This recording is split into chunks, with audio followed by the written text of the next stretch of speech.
Well, guys, this is it. At long last, the Nintendo NX has been unveiled. Wish it had been revealed sooner, but who cares? It's here now. We know what it is, we know what it's called, and we get to deal with whatever it is.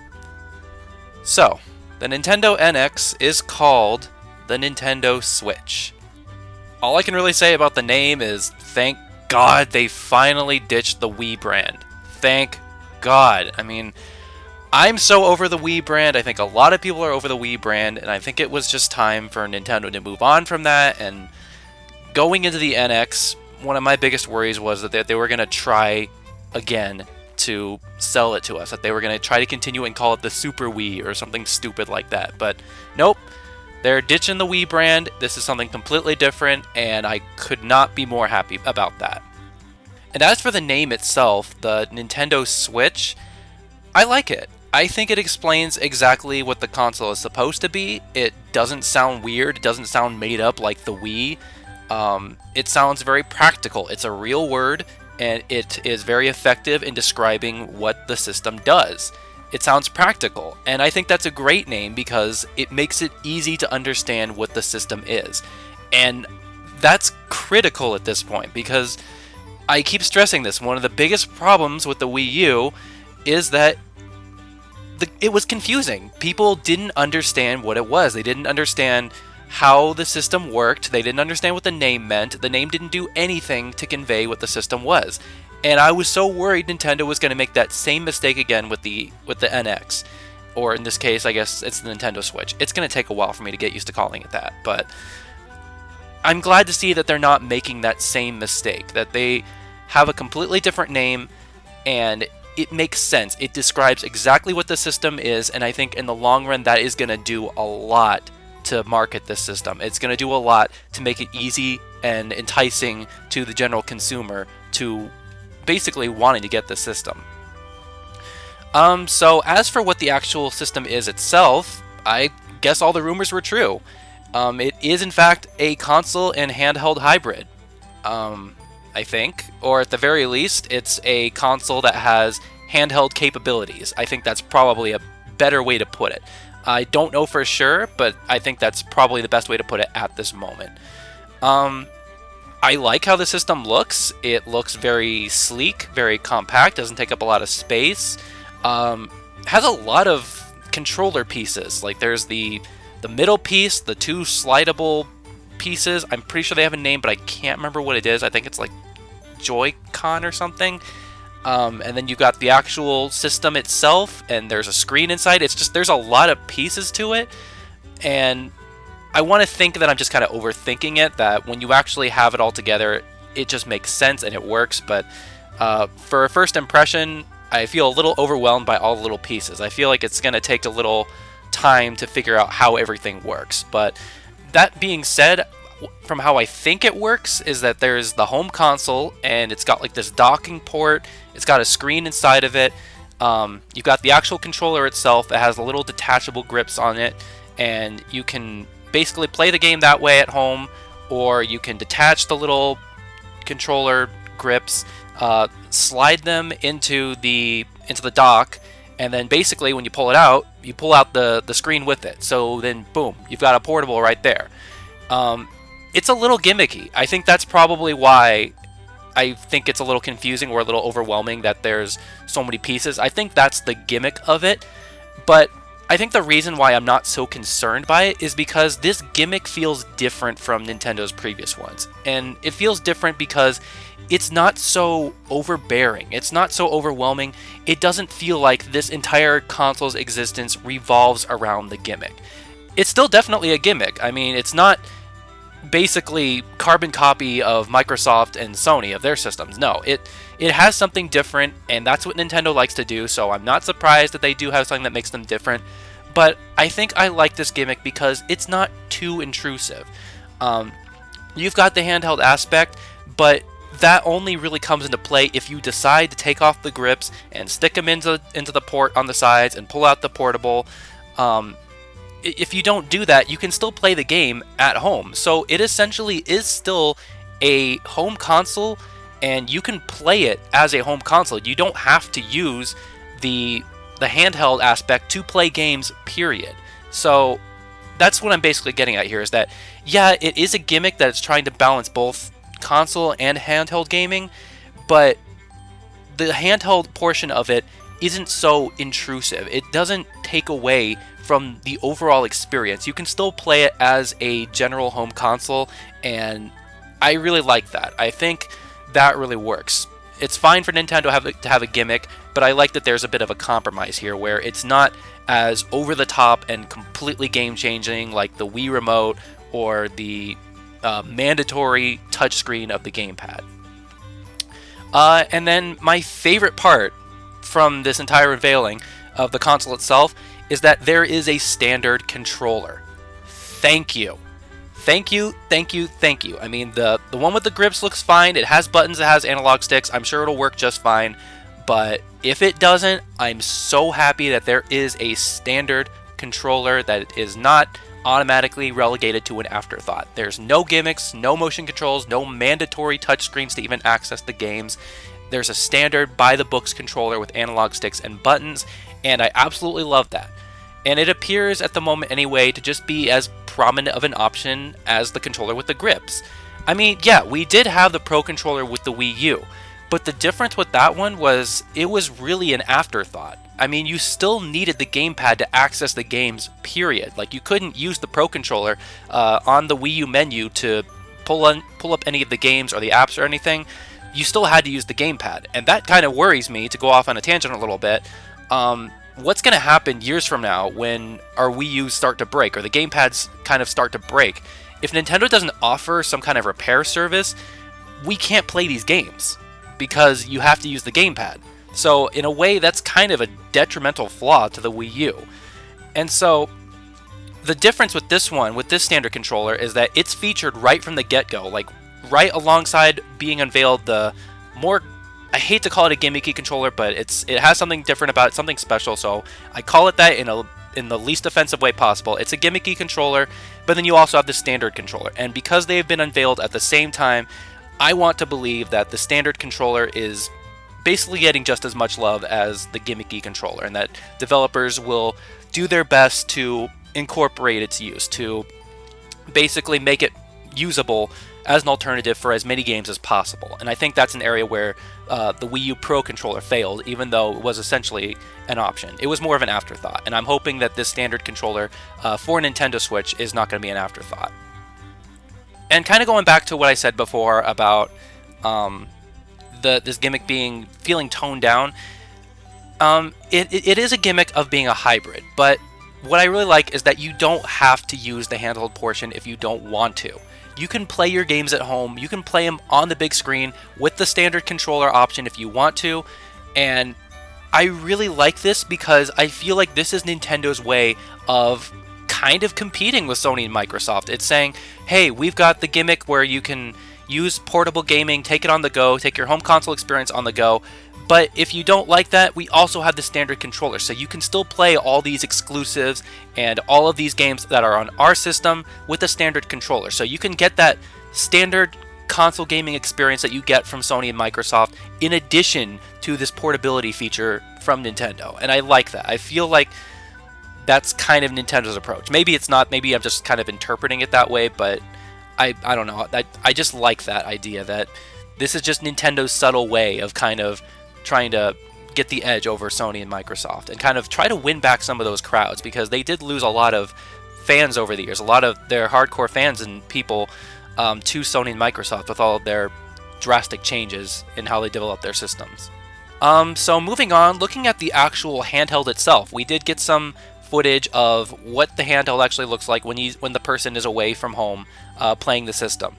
And for some reason, it kind of reminds me of the Vita. I don't know why. I'm not saying that like a bad thing, even though the Vita has a lot of negative connotations with it.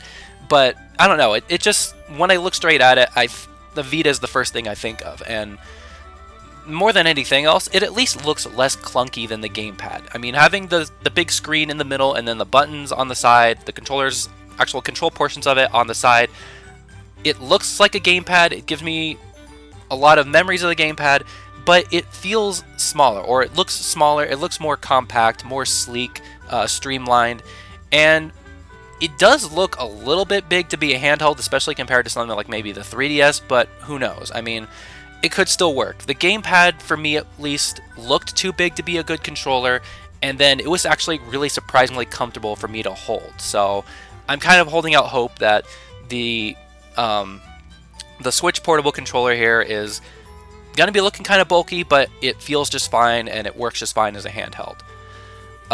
My real biggest concern with the portable version, though, is I hope it has a decent battery life, because if this is supposed to be a handheld system, you're supposed to take it and play the console experience with you on the go, probably for long trips. I'm hoping it's going to have a good battery life. It cannot have the same battery life that the Wii U had, because the gamepad had terrible battery life. It would die after like maybe a day or so of playing, and this is critical. The Nintendo Switch portable controller cannot have terrible battery life. It's got to have a really good battery. We don't know for sure yet what kind of battery life it's going to have. I'm just hoping it's really going to be good. I mean, the gamepad was terrible, but then again, this isn't exactly like the gamepad. And just ignoring the gamepad, Nintendo's handhelds in the past have had a really good history of having really great battery life. Nintendo knows how to make portable systems that will last for a long time. So who knows? Maybe this might not even be something to worry about. It's just, I'm kind of worrying about it because there is a huge emphasis on portability. So I want to believe that they will get it right, and it would suck to have a really shitty battery life and only have a few hours to play on a handheld. And I think that would be detrimental to the system, since portability is such a key feature to what makes this system unique. One other thing I noticed is that you can detach the little grip controllers on the controller and use it so you aren't having to hold the entire system at once. I like that. I think it kind of redefines what a handheld system looks like. I mean, it looks practical if you have the space for it, though. If you have a car, or you're in a setting where you don't really have any place to actually set the controller screen down, I don't know if that feature really works so much. But I mean, if, like they showed in the video, if you are on a plane and you have a little tray table, you can set the screen on there and just play with the sticks detached.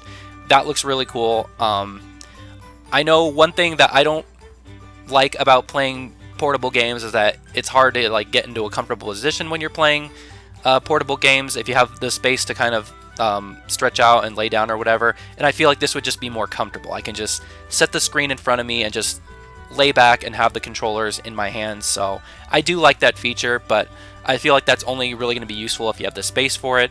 And if you don't, I'm sure it's going to work just fine as a standard kind of handheld setup with everything all together in your hands.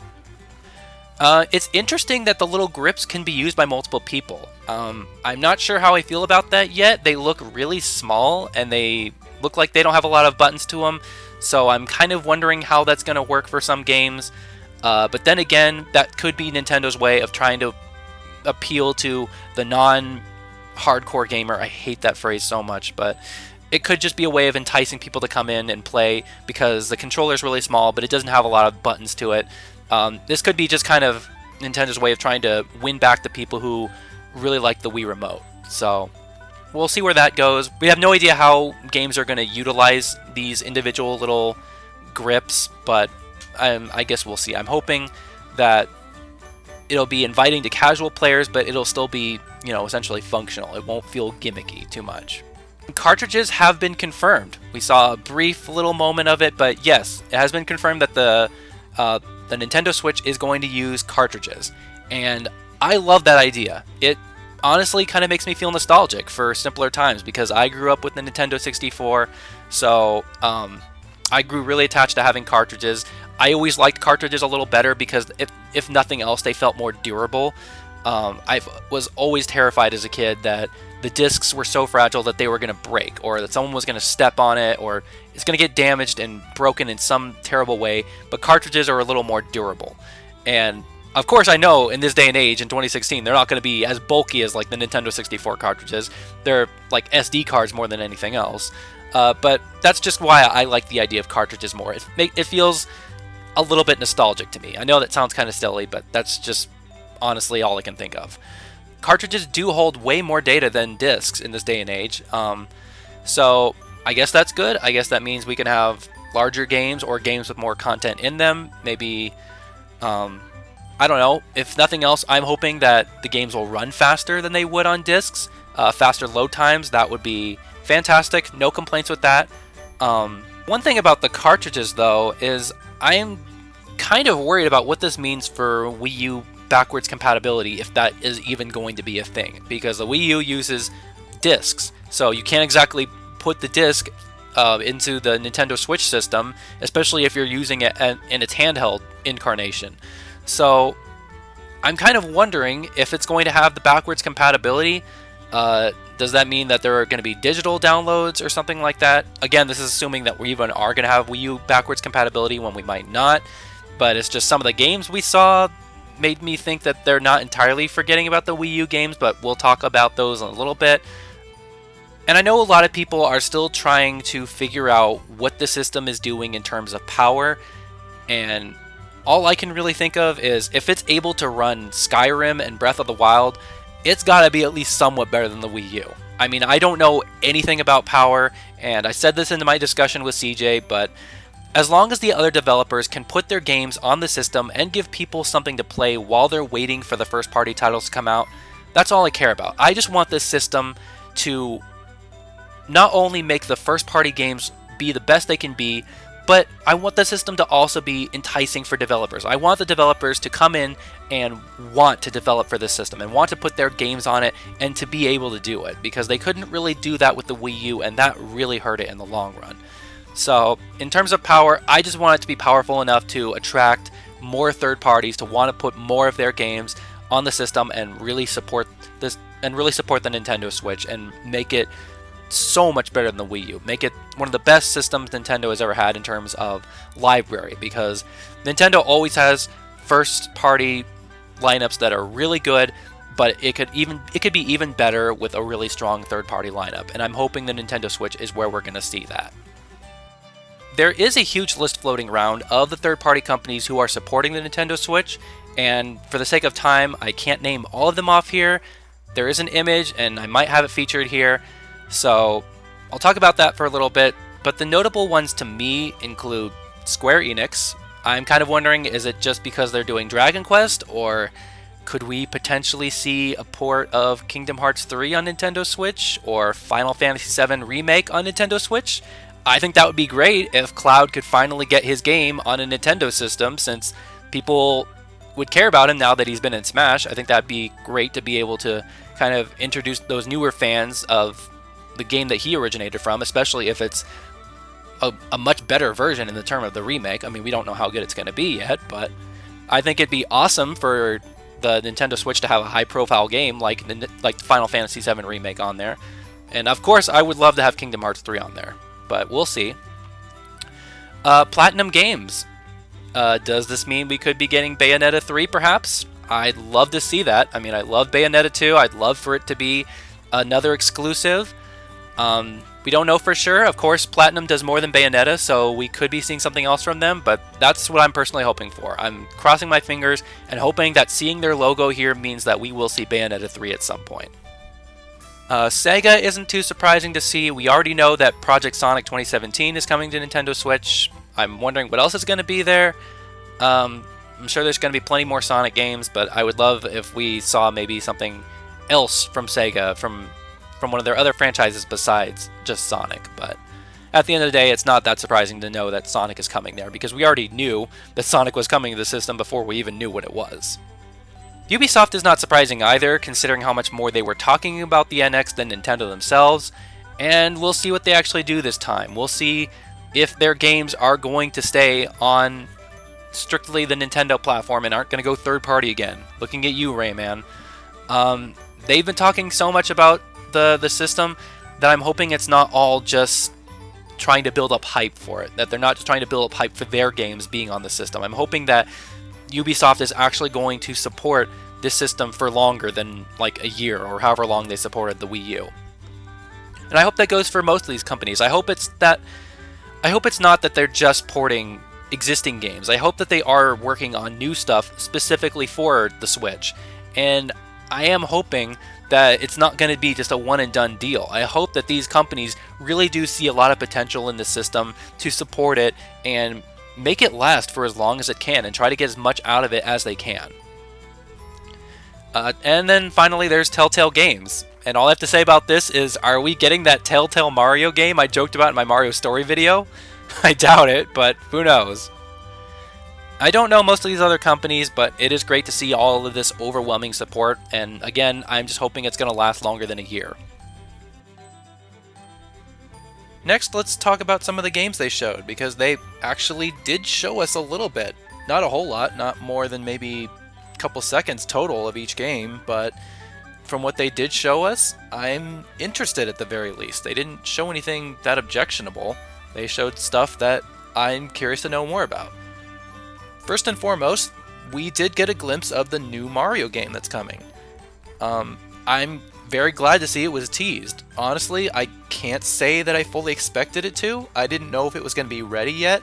I've been kind of under the impression that Breath of the Wild is going to be there at launch, but I didn't know how soon we were going to see Mario, because if I remember correctly, Miyamoto told us that we would see a glimpse of a new kind of Mario at E3, and E3 is a long way away from here, so I'm pleasantly surprised that we got to see even just a little glimpse of what it's going to look like, or what it potentially could be.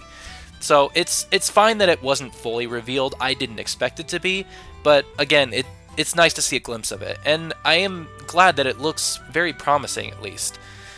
To me, it kind of looks like it's running off the Galaxy/3D World engine. Maybe it's just the level design, aside from the more kind of mariachi Hispanic looking level design. That's very interesting. I'm curious to see what that one's all about. I'm hoping it's an example of Nintendo kind of taking what they did with 3D World in terms of having original level design, new original themes that we haven't seen before in Mario games, and incorporating them in. I'm hoping that this kind of mariachi Spanish level design, whatever, is kind of an indication of that they're kind of continuing to explore new ways of presenting interesting worlds within Mario games. And then the second little area they showed looked like something straight out of 3D World or whatever, but at the same time it looks kind of different because the camera was right down directly behind Mario. And that's not how it was in 3D World. In 3D World, it was kind of almost from a top-down perspective, but not quite. It was just kind of up in the air, but no, this one is like back down to earth, right behind Mario, and that's kind of like it was in the older 3D Mario games, like Mario 64 and Sunshine. So that kind of has me hopeful, because I do want more of a successor to 64. So maybe this is potentially coming. Or maybe it is Galaxy 3, maybe this is just a specific kind of galaxy. I don't know. It looks familiar, but maybe it could be something completely different, like Miyamoto teased. I mean, we got like less than 5 seconds total to look at this game, so there's still so much we don't know about it. It's way too early to be coming to any sort of conclusions about this, but I don't know. I'm very intrigued. I'm not quite sure what to make of this yet. I'm trying so hard not to read too into it since we saw so little of it, but graphically it looks really good. Like, I'm very pleased with how it looks. And Mario having the triple jump again kind of makes me feel a little more optimistic. I can't remember if he had the triple jump in 3D World. I don't think he did, but I could be wrong. In which case, then, if I'm wrong and he did have it in 3D World, then disregard what I just said. But if he didn't, then I'm kind of getting excited because maybe this is a little bit of a return to form, but who knows. Bottom line is, I like how this looks so far, even though we saw so little of it, but I really can't wait to see more of it because I'm very interested to see where exactly Mario's going here, like in what direction Nintendo is deciding to take him for Nintendo Switch. Next, we saw a little bit of a Mario Kart. It's interesting with this one because it looks like Mario Kart 8. It looks just like Mario Kart 8. When I first saw it, the split second, I thought, oh, cool, they're porting over Mario Kart 8. But then I kind of go back and take a look at it. It has the Yoshi circuit track from Double Dash that was remade in Mario Kart 8. So it has a track from that game, and it would be fair to assume that it is a port of Mario Kart 8. But if you take a closer look at it, King Boo is playable, and he wasn't playable in Mario Kart 8. So what's that all about? Could this be hinting that we are getting another DLC pack after all? Or is this more than just an actual port of Mario Kart 8? Are we getting additional content with this one? Or is this Mario Kart 9 just in the very early stages using a Mario Kart 8 engine? I don't know, but I think from this little glimpse that we got of it, we can tell that whatever this game is, it's not just a straight port of Mario Kart 8. There is definitely something really different about it. And in addition, if you look in the corner there, there's 2 item boxes. That wasn't really the case in Mario Kart 8, and having the ability to carry 2 items was something that was prominent in Double Dash. So what does this mean? I want to know more about what this one looks like, because it looks so much like Mario Kart 8, but then there are little differences here and there that kind of make me think that it's not, or it makes me think that those rumors are true, that we are getting ports of Wii U games, and Mario Kart 8 is one of them, but it's getting additional content. So, beating a dead horse with this, but if we are getting additional content for Mario Kart, please bring Bowser Jr. back. That's what I want. And then finally we have Splatoon, or what looks like Splatoon. I don't know for sure. It looks really similar to the Splatoon I know, but it's similar to Mario Kart in that something is different about it. It was interesting because they showed it in this sort of competitive esports setting. It's interesting to me that they would choose Splatoon to kind of portray in that setting over Smash, when Smash has been basically the go-to esports kind of Nintendo game since Melee. So at the same time, it is refreshing though that to see Splatoon get more recognition, because Splatoon was a very good game, and it's great to see that Nintendo is really taking its popularity and running with it, especially showing it off with this new system in some capacity, even if we don't fully understand what that capacity is. Again, like Mario Kart, I don't think this is a straight port of Splatoon, because something looks really different about it. It's great to see it again, but I don't know, maybe it's something like with their hairstyles or something. There's definitely something different with this Splatoon. I don't think it's Splatoon 2. I think it's a little early for that, but I don't know. I want to think it's a port, but I want to say that if it is a port, it's getting something additional. Like it's getting the ability to change the hairstyle of your Inklings or something. Hopefully it's a little bit more than that. As cool as that is, I'd like a little bit more than that, but who cares? At the end of the day, Splatoon will be on Nintendo Switch to some capacity, and I really like that because Splatoon was a great game, and I don't want it to be left behind as a result of the Wii U's failure, and it doesn't look like that's going to be the case from what I saw here today, so that's a relief. And then kind of moving on from games as we're winding down to the end here, there is something else I want to talk about, and that is, despite the really long wait and a lot of worrying, the system is not getting delayed. It's still on track for a March release date, and that's relieving to me, and it's also really surprising. I was starting to get worried that the reason that they were holding off from talking about it for so long was that something was not right internally over there, and that they were going to have to delay the system, but nope, they're still sticking with that March release date, so that's kind of exciting because it means that we don't have that long to wait for it. I mean, we're already over halfway through October. We're going to be in November here within the next week or so. So then from there, about 4 or 5 months or so, it's either way, we are less than half a year away from this. I mean, I know the wait for the system to be unveiled like this has been really painful, but now that we know what it is and we like what it looks like, we don't have that long to wait for it. So that's kind of exciting. Of course, it could still be delayed at any time. I will never rule out that possibility, but at this point, I think that we're getting so close that it's seeming really unlikely that it will get delayed again, and that we will see it come out in March. And that's honestly really exciting to me, because I think that's the shortest we've ever really had to wait for a new Nintendo system upon the announcement of it in terms of, and then when it's eventually coming out. Like, we don't really have that long to wait.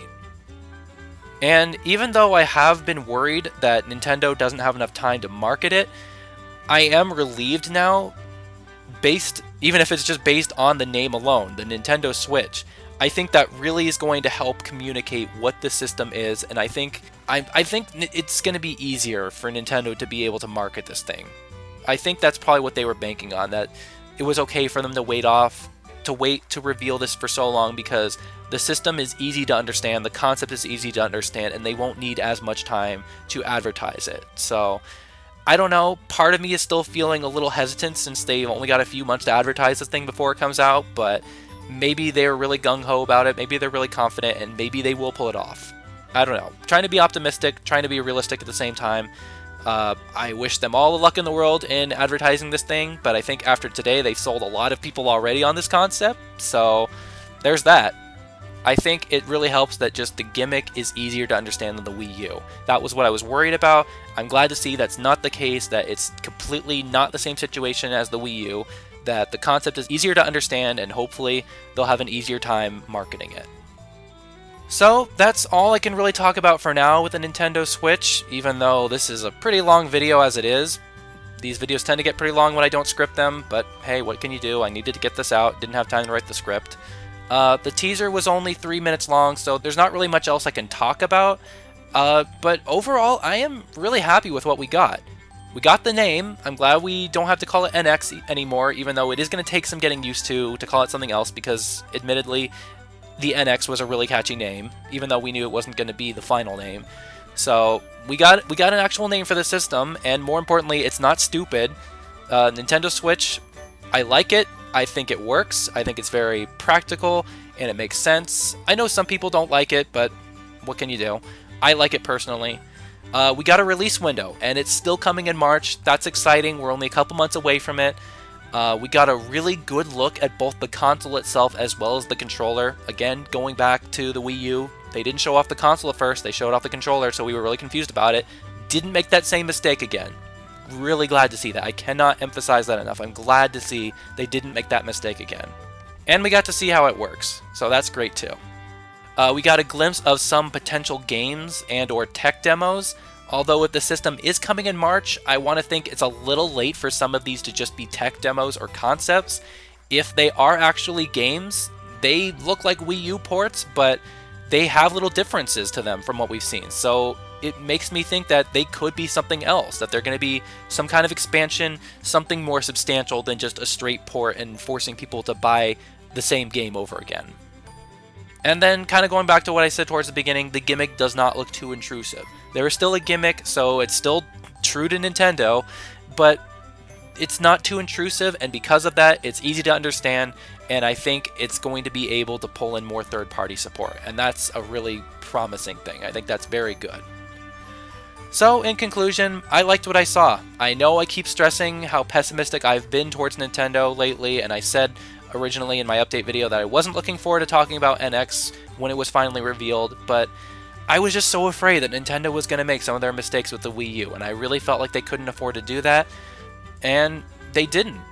Of course, there's still plenty of time before the system comes out. There's still time for them to make some mistakes, crossing my fingers that they won't, but now that I've seen the Switch, I'm feeling a little more comfortable about all of this. I'm feeling a little bit more optimistic about the direction Nintendo is headed. I feel like they've learned at least some of their mistakes. They're trying to go in a different direction, and the direction they're going in, I think, is a little more realistic. It makes a little more sense. It's interesting, and at the same time, it still is very understandable. It's still very approachable.